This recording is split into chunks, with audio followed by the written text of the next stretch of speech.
يعني تصنيف الكوماندوز الصاعقة بشكل عام الصاعقة المصرية رقم 2 على مستوى العالم، ما حدش هيقف قدامهم خالص، لأن احنا في صراع مع جماعة الصهاينة دول ليوم الدين.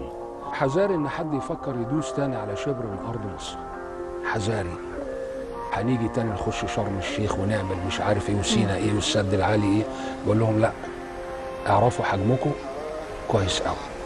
عندنا ناس صدقيني مش مبالغه حضرتك ياكلوا اللحمه نيه، ياكلوا الجبال. الرئيس عبد الناصر الله يرحمه كان بيقول لنا ليس مهم السلاح، المهم من هو وراء السلاح. الصاعقة المصرية ثاني أقوى قوات خاصة في العالم بعد الهند.